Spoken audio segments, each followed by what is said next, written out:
प्रश्न आप सबका स्वागत है। और अभी तक हमने ग्रहों के बारे में तो नहीं जाना, राशियों के बारे में जाना, नक्षत्रों के बारे में जाना, राशियों की प्रकृति, उनका स्वभाव, राशियों के तत्व, ये सबको हमने जाना, हमने पढ़ा।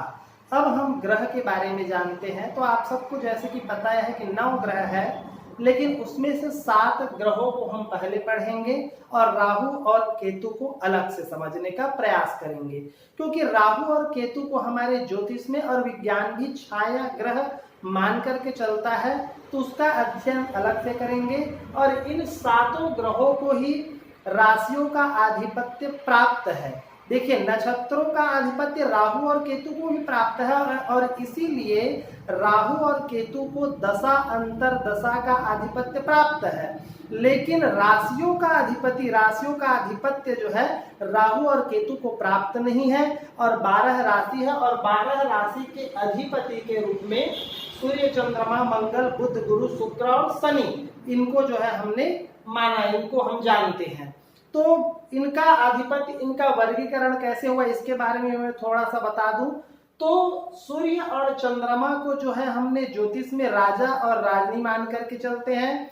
सूर्य ने अपने पास एक राशि रखा और उसके बाद चंद्रमा ने भी अपने पास एक राशि रखा। बचे 10 और उन 10 राशियों को जो है 5 ग्रहों में समान भागों में बांटा गया है। तो एक ग्रह को 2 राशियों का आधिपत्य प्राप्त है। आगे मैं कौन कौन से राशि के अधिपति, कौन कौन से ग्रह, ये मैंने आपको राशि परिचय में भी बताया है, आगे और चर्चा करेंगे। तो इन ग्रहों के बारे में कि इन ग्रहों को क्या क्या है, इनके वर्ण क्या है, इनके तत्व क्या है, इसके बारे में मैं पहले आपको संक्षिप्त जानकारी दे दूं। फिर उसके बाद इसके प्रयोग के बारे में, इसके सिद्धांत के बारे में आगे पढ़ेंगे। देखिए, ये राशि मैंने यहाँ लिखा है, ये संज्ञा, और उसके बाद ग्रहों का जो है नाम लिखा है। अब इसमें से देखिए, सबसे पहले मैंने लिया है वर्ण। तो आप सब भी को पता है कि 4 वर्ण होते हैं, क्षत्रिय, वैश्य, शूद्र और ब्राह्मण। तो उसमें कौन से ग्रह कौन से वर्ण के हैं, तो देखिए मैंने लिखा है सूर्य के नीचे क्षत्रिय, चंद्रमा के नीचे वैश्य, मंगल के नीचे क्षत्रिय, बुध के नीचे वैश्य, गुरु भी ब्राह्मण वर्ण का है, शुक्र भी ब्राह्मण वर्ण का है, और ये शनि जो है शूद्र वर्ण का है। तो ये जो है वर्णात्मक विभाजन ग्रहों का हमने देखा। उसके बाद हम देखते हैं तत्व। तो देखिए, सूर्य अग्नि तत्व का है, चंद्रमा जल तत्व का है, और मंगल का तत्व यहाँ अग्नि है, बुध पृथ्वी तत्व, गुरु आकाश तत्व, शुक्र जो है जल तत्व, और शनि जो है वायु तत्व के ग्रह माने गए हैं। अब ये देखिए, फिर तीसरे नंबर में मैंने लिखा है ये त्रिदोष। ये मेडिकल साइंस जो है ज्योतिष में, इसका विशेष प्रयोग होता है रोगों को पकड़ने के लिए कि हमको कौन कौन से रोग हो सकते हैं, उन रोगों के उपचार के लिए हम क्या औषधि करेंगे, इसको जानने के लिए इन दोषों को जानना बहुत अनिवार्य है। तो सूर्य जो है पित्त दोष के अंतर्गत है, चंद्रमा जो है कफ जनित रोगों को पैदा करने में सक्षम है, मंगल भी पित्त तत्व है, बुध का जो है तत्व, ये तीनों तरह के दोष देने में सक्षम है। इसलिए कभी कभी जब बुध के दशा अंतर दशा में यदि स्वास्थ्य संबंधित पीड़ा आए तो समझ में नहीं आता कि इसको जातक को क्या बीमारी है, और कई बार तो डॉक्टर भी उस बीमारी को पकड़ने में सक्षम नहीं हो पाते। तो ऐसे में हमेशा जो है क्रॉस चेक कराना चाहिए, डॉक्टर को बदल करके देखना चाहिए। उसके बाद देखिए, गुरु जो है कफ तत्व, कफ दोष के से जनित रोग देते हैं, शुक्र जो है वात और कफ दोनों से संबंधित परिणाम करते हैं, शनि जो है वात दोष के लिए जाना जाता है। उसके बाद जैसे हमने राशियों में सतोगुण, रजोगुण, तमोगुण को पढ़ा था, तो वहां ठीक ग्रहों को भी देखिए, सूर्य जो है सतोगुणी ग्रह है, चंद्रमा सतोगुणी ग्रह है, मंगल तमोगुणी ग्रह है, यहाँ बुध जो है रजोगुणी ग्रह है, गुरु सतोगुणी ग्रह है, शुक्र रजोगुणी ग्रह है, और शनि जो है तमोगुणी ग्रह है। और इसीलिए सूर्य, चंद्रमा, गुरु, इसके जो अधिपति जो राशि है, तो इनके राशियों को भी सतोगुण दिया गया है। उसके बाद वस्त्र, तो यहाँ हम विशेष रूप से रंग के बारे में बात करेंगे। आप सबको ही पता है कि कौन से रंग का यूज करना चाहिए, हमारे लिए भाग्यशाली रंग कौन सा है, ऐसा प्रश्न आप सब करते ही हैं कहीं ना कहीं। तो इसको जानने के लिए देखिए, राशियों के रंग के बारे में मैंने आपको विवरण नहीं किया है, उसमें अलग अलग तरह के रंग है और इसमें जो है ग्रहों का रंग ये अलग है।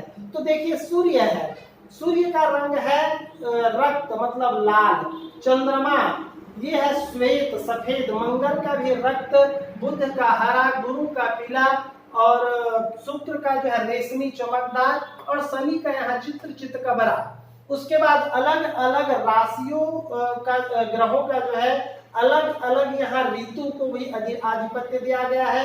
तो सूर्य ग्रीष्म ऋतु, चंद्रमा जैसे जल का कारक है तो ये वर्षा ऋतु, मंगल ग्रीष्म ऋतु, शरद ऋतु जो है यहाँ बुध के लिए है, हेमंत ऋतु गुरु के लिए है, शुक्र के लिए बसंत ऋतु और शनि के लिए शिशिर ऋतु। उसके बाद अलग अलग स्वादों के ऊपर आधिपत्य ग्रहों का देखिए, कड़वा ये जो है कड़वा जो है यहाँ सूर्य के लिए है, लवण मतलब नमकीन, साधारण भाषा में यदि हम कहें तो नमकीन जो है चंद्रमा का, तीखा मंगल का, बुध का मिश्रित, इनको सब तरह के स्वाद पसंद है। गुरु के लिए मीठा और शुक्र के लिए अम्ल मतलब साधारण बोलचाल की भाषा में हम खट्टा कह सकते हैं, और कसैला कड़वा, कसैला एकदम कड़वा नहीं, कसैला जैसे करेला, तो ऐसे टाइप के स्वाद जो है ये शनि के ऊपर है।